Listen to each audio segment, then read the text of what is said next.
Hey, everybody, we have some amazingly great news to share with you today. The economic crisis is over. Is it really? Well, let's take a look. Here's the numbers. U.S. jobless claims plunged to 576,000, and that is the lowest since the pandemic began now over 1 year ago. So, good news, right? Well, not so fast. Let's take this number and let's just go with 4 weeks to give us roughly about what it would be for 1 month at these numbers. We've got 576,000. So we're going to be looking at about 2,300,000 new jobless filings every month, if this number stays consistent for several weeks, of course. Now, what we'll do is we'll look at the jobs added number and compare it like we usually do and see if we're out of the woods yet. So place your bets. 2,300,000 jobs lost if that number stays consistent. Now let's go ahead and take a look at what happened in March. 916,000 jobs added. So even with this remarkable news, we are still twice as many jobs being lost as we have jobs being added. And to add insult on top of injury, take a look at the picture tells the story right here. The jobs that are hiring, if you take a look in the background, you'll see Popeye's Chicken. Those are the types of jobs that are doing most of the hiring right now.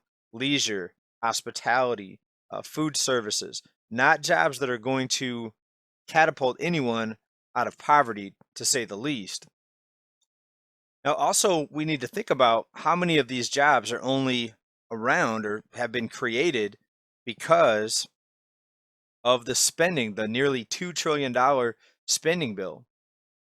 Right? A lot of people are going out and eating more and dining out more because of the spending bill money, the stimulus checks.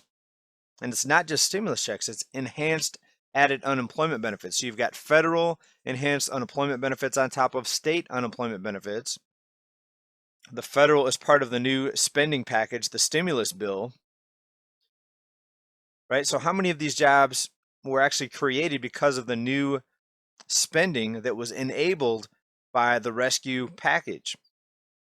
And if there's not consistent, more frequent rescue packages sent out and checks, and if the enhanced unemployment benefits do not continue, will we continue to see this amount of jobs added? So again, let's go back. We're already 2 to 1, losing twice as many jobs as are being gained. And it looks like a lot of the jobs that are being gained are because of stimulus and payouts.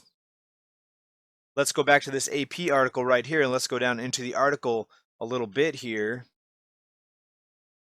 And it outlines it pretty well. Another factor under the $1.9 trillion rescue plan, the federal government is now supplementing weekly jobless benefits by $300 a week on top of the average state unemployment benefit of $340 a week through September. Right? So is something big going to happen in September? We don't know. They could just keep on extending this until ultimately it's going to become permanent. How many times can they extend these programs but still use language like, oh, these benefits end, this is coming to an end, this program's coming to an end, when all they do is they just continue to expend it? We are a year since the big shutdown recession began, and we're still extending and pretending. And the benefits and the bonuses and the enhanced unemployment benefits, they're going to have to get bigger. The stimulus checks are going to have to get bigger because more people are falling off of the unemployment eligibility roll. And the really sad part is that the people that really need the help the most are not getting it. Do you think the people living in these little tents right here are getting their stimulus checks? Do they have checking accounts? Is someone walking up to the tent and giving them a prepaid stimulus card? Well, no, it's not happening, except in maybe in rare cases where one of these people has a checking account or filed taxes. Maybe someone that just became homeless in the past year still has a checking account or filed taxes last year, and they're going to get some sort of stimulus check. But no, homelessness is going to continue to increase. The people at the bottom that really need the help, they'll continue not to get the help that they need. As markets continue to soar, remember, over 80% of stocks held are held by the richest 10% of people. So the market boom, yes, it may help some workers in their 401ks. There are some traders that are taking advantage of it. and making some money, absolutely. But most of all, it goes to help the top 10%. And we're going to continue to see this wealth divide get worse, get bigger and bigger and bigger. Meantime, the media is telling you how great everything is because we're only losing twice as many jobs now as jobs that are being added. Right? Also, we still have about 40 million people that cannot pay their rent when you look at the number of households, and the average per household is about 3 to 4 people. The Hill right here, thehill.com, is millions face eviction. The digital divide should not become a justice divide. Federal and state governments have been holding back a tsunami of evictions facing 14 million households and 40 million people. If courts and governments do not take immediate action, people who are struggling financially will be unable to participate meaningfully in eviction hearings. So they have these virtual hearings where people can state their case, the landlord versus the tenant. Some people don't have the capabilities of the meetings and don't have computers because they're poor, or maybe they just don't know how to use them. Maybe they're older people. Whatever the reason, a lot of people are not going to be able to defend themselves, and the courts are so backlogged they have to do it virtually or digitally. All right, so this is a huge, huge mess.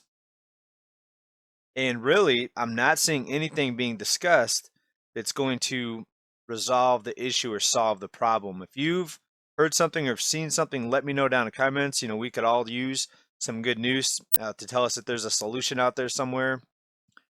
So again, please let us know down in the comments. But it's looking more and more like most cities are going to end up like Skid Row, the Skid Row portion of LA. Is it going to be homeless tents everywhere? And we know that the homelessness is only growing. Nothing being done or said is going to reverse the situation. Even with stimulus checks, it's not going to help. Inflating the markets, it's not going to help. It's going to mostly help the 10%. It will help a few people. And guess what? With all this new spending and rescue packages, they're coming for a bigger and bigger portion of your paycheck if you're a working person. You can bet that. You can take that one to the bank. And that's probably not the right phrase to use. You won't be able to take that one to the bank because they're going to take it from you. They're going to take it from your paycheck. They're going to say, look at all the spending. We need you to pay for it. We don't have any other way to pay for it.